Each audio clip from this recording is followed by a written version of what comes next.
Have you all had any, and you don't have to go into the details, but tell us about any major arguments that you guys have had, and how did you resolve it? You don't have to go into the details about what it was about, but I know, and we can start off. Like, we've had, and you know, he talked about the example where he really blew up, and I just was so confused because I'm like, he's so mellow. And see, the problem with mellow people that everybody love is that once they do, you know, flip out, it's like, oh my gosh, what is happening? I'm not gonna lie, I really had to call up my mentor, and this was like at 11 o'clock. No, later. Yeah, I think it was maybe 11, and he ended up leaving. Yeah, because he came around 12, and he didn't leave till 3 o'clock, and I was like, today we are going to settle this thing, because this whole thing with throwing this $800 phone and things happening, it's not going to happen. And for us, I think, you know, we needed an outside party to kind of come in because it was so heated.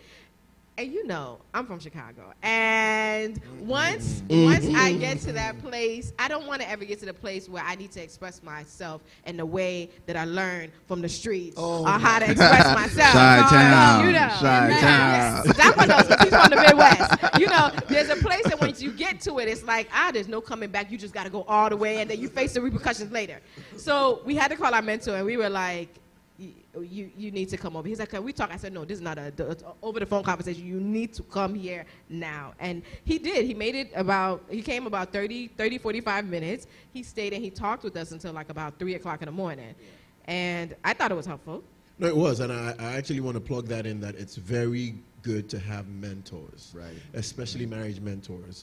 For a young couple growing up, I mean, we still have marriage mentors still today, but it was very key that even though we both weren't seeing eye to eye, because at that point I just didn't know, there was no going back. As I've thrown the phone, I think I got in the car, I was going to drive off, but I was like, man, I don't drink, I don't smoke, I'm going to do. So I'm like, where am I going to go? So I couldn't drive off. So I stayed in the car and I waited for him to get there. But it was at that point, that tense moment, and thank God we had someone we could call to come and show up at that time. Yeah, so for us it was, when we got to that extreme, bringing a mentor in. What do you guys do? So I can't really think of a time that we've had a major fight, but honestly, like last month, Dapo was watching a football game, Dallas Cowboys. So, absolutely, yeah, you know, we all know to the core. So you know, they weren't doing so good. So I think I came from upstairs and I was excited about something, and I started talking to him, and the response I got back was, you know, he was so moody at that time. So what he said to me, I didn't like it. So I just went off. I said some words I shouldn't have. You know, I called him names. You know, I was a little disrespectful, you know. And after I did, I just stomped upstairs, you know. But as soon as I got upstairs, something said, Layo, you better get back downstairs. Get back downstairs and apologize to that man. Because as soon as I went back downstairs and, you know, I tried to butter him up and, you know. It didn't work. It took a while because he was upset. He was already upset. But you know, you mentioned something. You mentioned that you knew what you did immediately, and you said you were disrespectful, because we're going to talk about respect too, because I know respect for men is really, really key. But you mentioned that you knew you were disrespectful. Yes. You went upstairs and something told you to come back, and you did it. Yes. A lot of people don't do it, right? They're like, I'm going to, no, this one you will know. He would, the next time, in fact, he would even beg me before you know what I mean? But it just shows, and I don't know if it's because you're so mature in your marriage and your relationship, or you value your relationship or him that much, but it takes a lot, especially when you feel like you've been hurt. You respond, and now you have to apologize about how you responded because of what was unintentional or intentionally done to you. So I love the fact that you brought that up. And how did it work out? Okay. Oh yeah, you know, we're here today. So you know, yeah.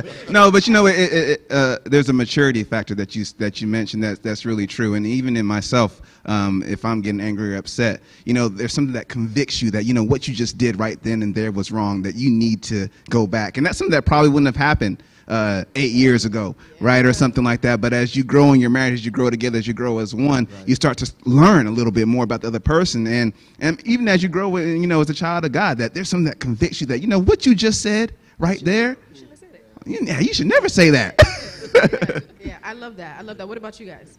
You know, it's funny that you bring up that example because we've had a similar situation. I can't think of anything specifically, but earlier on in our marriage, again, me being someone who feels deeply, while I, you know, could express my emotions at the time when I was younger, I felt like there was a level of immaturity where I didn't know how to articulate them. So I would do things to show how hurt I was. Like, for instance, I would like go upstairs. Femi hates it if you like slam the door, but I would like, you know, Slam it twice. you know, and I was not just he needs to know. But then you're right. Like I would get so convicted by that. Like as soon as I do it, I'm like, oh, it just, you know, we might have been on level 10. Now this just took it to level 100, you know? So, you know, I have to come back and like apologize and eat my words or whatever the case may be. But at the end of the day, you know, as you said, over time you mature, you know, in your relationship with God, you grow into, you know, and you think about the character and the fruit of the Spirit and how does that shape out in your marriage? And so, you know, in trying to be a better child of God, I tried to be a better communicator with him and just saying, listen, this is exactly how I feel, and really just letting go of those immature, you know, types of reactions. Yep. Anything you want to add, babe? No, I mean, you're right. Okay. I'm wrong. I love that. You're right. All right.